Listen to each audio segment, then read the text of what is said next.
All India கோட்டாவில் MCC 2025க்கான round 1 details பற்றி தான் இப்போ நம்ம இந்த வீடியோவில் பார்க்க போகிறோம். அதாவது ஆல் ஓவர் இந்தியாவில் இருக்க 15% கவர்மெண்ட் சீட்ஸ் மெடிக்கல் காலேஜஸில் இருக்கிறதுக்கு நம்ம ரெஜிஸ்ட்ரேஷன் பண்ணி எப்படி போய் நம்ம ஜாயின் பண்ணோம் அப்படிங்கிறத பற்றி தான் இப்போ நம்ம பார்க்க போகிறோம். ஆல்ரெடி இதை பற்றின நம்ம வீடியோஸ் 4 ரவுண்டுக்கான ஷெடியூல்ஸும் நம்ம ஆல்ரெடி இன்ஃபார்ம் பண்ணியிருந்தோம். அதோட லிங்க்கையும் உங்களுக்கு ஃபர்தர் யூஸ்க்காக நாங்கள் இதோட டிஸ்கிரிப்ஷன் பாக்ஸில் கொடுக்குறோம். நீங்கள் போய் கண்டிப்பாக அதையும் பாருங்கள். ஸோ இதில் ஃபஸ்ட்டு நம்ம பார்க்க போகிறது ரவுண்ட் 1க்கான டீட்டெயில்ஸ் மட்டும்தான் நம்ம இதில் பார்க்க போகிறோம். பிகாஸ் அதுதான் இப்போ ப்ராசஸில் இருக்குது. ஸோ இது முடிஞ்சதுக்கப்புறம் அடுத்தடுத்த ரவுண்ட்ஸ்க்கானது என்ன அப்படிங்கிறதையும் நம்ம பார்க்கலாம். ஸோ ரவுண்ட் 1ல் பார்த்தீங்க அப்படின்னா இதோட ரெஜிஸ்ட்ரேஷன் உங்களுக்கு ஜூலை 21 ஆரம்பிச்சு 28 ஜூலையில் உங்களுக்கு க்ளோஸ் ஆகுது. ஸோ இதுக்கு நீங்கள் ரெஜிஸ்ட்ரேஷன் பண்ணணும் அப்படின்னா நீங்கள் ஸ்டேட் கோட்டாக்கு ரெஜிஸ்ட்ரேஷன் பண்ணியிருப்பீங்க. அதே மாதிரி இங்கே ஆல் இண்டியா கோட்டாக்கும் பார்த்தீங்க அப்படின்னா நீங்கள் ரெஜிஸ்ட்ரேஷன் பண்ணணும்.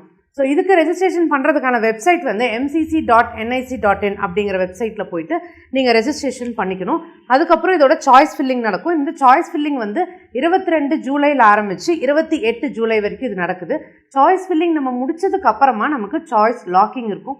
இந்த சாய்ஸ் லாக்கிங் உங்களுக்கு ஜூலை 28 அன்னைக்கு எல்லா டைமுமே உங்களுக்கு அது சாய்ஸ் லாக்கிங் பண்ண முடியாது. சாயங்காலம் உங்களுக்கு 4 மணிலேருந்து 11:55 நைட் வரைக்கும் நீங்கள் இந்த சாய்ஸ் லாக்கிங் நீங்கள் பண்ணிக்கலாம். அதுக்கப்புறம் இதோட ரிசல்ட்ஸ் நமக்கு எப்போ வெளிவரும் அப்படின்னா உங்களுக்கு 31 ஜூலை நமக்கு இதோடது வெளிவந்துடும்.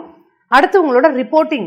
இந்த ரிப்போர்ட்டிங் அப்படிங்கிறது நீங்கள் இது எல்லாமே ஃபைனல் ஆகிடுச்சு, எனக்கு இந்த காலேஜ் ஓகே, நான் போய் ஜாயின் பண்ண போகிறேன் அப்படின்னு பட்சத்தில் நீங்கள் உங்களோட ஒரிஜினல் சர்டிஃபிகேட்ஸ் எடுத்துகிட்டு போய் அந்த காலேஜுக்கு நீங்கள் ரிப்போர்ட் பண்ணி ஜாயின் பண்ணுற டைம் பீரியட் என்ன அப்படின்னா ஆகஸ்ட் 1 ஆகஸ்ட் 6க்குள்ளே நீங்கள் அதை ரிப்போர்ட்டிங் டைம், அதாவது ஜாயினிங் பீரியட்னு சொல்லுவாங்க, அந்த டைமில் நீங்கள் ஜாயின் பண்ணிக்கலாம். நெக்ஸ்ட் பார்த்தீங்க அப்படின்னா இதுக்கான செக்யூரிட்டி டெபாசிட்ஸ் பற்றி நம்ம பார்க்க போகிறோம்.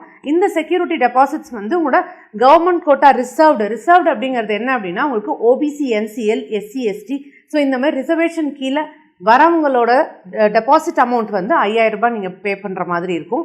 நெக்ஸ்ட் பார்த்தீங்கன்னா அன்ரிசர்வ்டு கேட்டகரியில் வரவங்க 10,000 ருபீஸ் பே பண்ணணும்.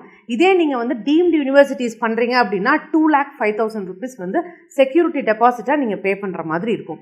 ஸோ நீங்கள் டெபாசிட்ஸ் பே பண்ணிடுறீங்க. இதுக்கப்புறம் உங்களோட ரீஃபண்ட் அப்படின் போது ரீஃபண்ட் டீட்டெயில்ஸ் அப்படிங்கிறது உங்களுக்கு சீட் அலாட் ஆகிட்டு நீங்கள் ஜாயின் பண்ணுறீங்க அப்படின்னாலும் சரி, இல்லை நான் ஜாயின் பண்ணலை அப்படின்னாலும் சரி, ஜாயின் பண்ணிவிட்டு நீங்கள் அவங்க கொடுக்குற டைம் பீரியடில் ரவுண்ட் 1ல் நீங்கள் ரிசைன் பண்ணிடுறீங்க, எனக்கு இந்த காலேஜ் வேணாம் அப்படின்னு நீங்கள் ரிசைன் பண்ணிடுறீங்க அப்படின்னா இந்த 3 கேட்டகரியில் நீங்கள் எதில் வந்தாலும் உங்களுக்கு இந்த ரீஃபண்ட் அப்படிங்கிறது உங்களுக்கு வந்துடும்.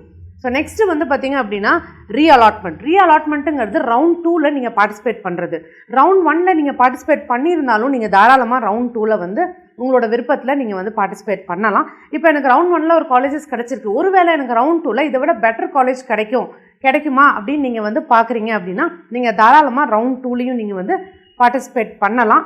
இல்லை எனக்கு ரவுண்ட் 1ல் நான் கிடச்சி ஜாயின் பண்ணிவிட்டு ரிசைன் பண்ணிவிட்டும் நீங்கள் இதில் ஜாயின் பண்ணலாம். ஸோ எனக்கு கிடைக்கல, ரவுண்ட் 1 நான் பார்ட்டிசிபேட் பண்ணேன், பட் எனக்கு அதில் சீட் கிடைக்கல அப்படின்னாலும் நீங்கள் ரவுண்ட் 2ல் பார்ட்டிசிபேட் பண்ணலாம். இதில் ஒரு முக்கியமானது என்ன அப்படின்னு பார்த்தீங்கன்னா நீங்கள் ரவுண்ட் 1ல் சீட்டு கிடச்சி நீங்கள் ஜாயின் பண்ணாமலோ இல்லை பண்ணியோ நீங்கள் திருப்பி நீங்கள் ரவுண்ட் 2ல் ரீஅலாட்மெண்ட்டுக்கு அப்ளை பண்ணியிருக்கீங்க.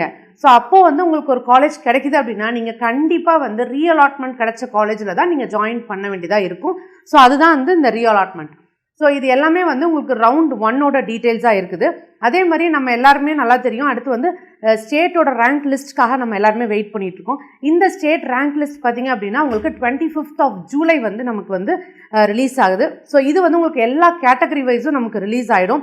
ஸோ அதுக்கப்புறம் உங்களுக்கு 30 ஜூலையில் இதோட ஷெட்யூலும் ஸ்டார்ட் ஆகி நமக்கு அதோட கவுன்சிலிங்கும் ஸ்டார்ட் ஆகிடும் அப்படிங்கிறது டென்டேட்டிவாக நமக்கு சொல்லியிருக்காங்க. ஸோ அந்த டைம் பீரியடில் நம்ம அதை தாராளமாக எதிர்பார்க்கலாம். இதுக்கு அடுத்தடுத்தோட ரவுண்ட் டீட்டெயில்ஸ், இதோட ரெஜிஸ்ட்ரேஷன்ஸ், இதோட ஃபர்தரான டீட்டெயில்ஸ் எல்லாமே நீங்கள் உடனே தெரிஞ்சுக்கணும்னு நினைக்கிறீங்க அப்படின்னா ஃபியூச்சர் விஷன் நீட் சேனலை சப்ஸ்கிரைப் பண்ணி கண்டினியூஸாக ஃபாலோ பண்ணுங்கள். தேங்க்யூ.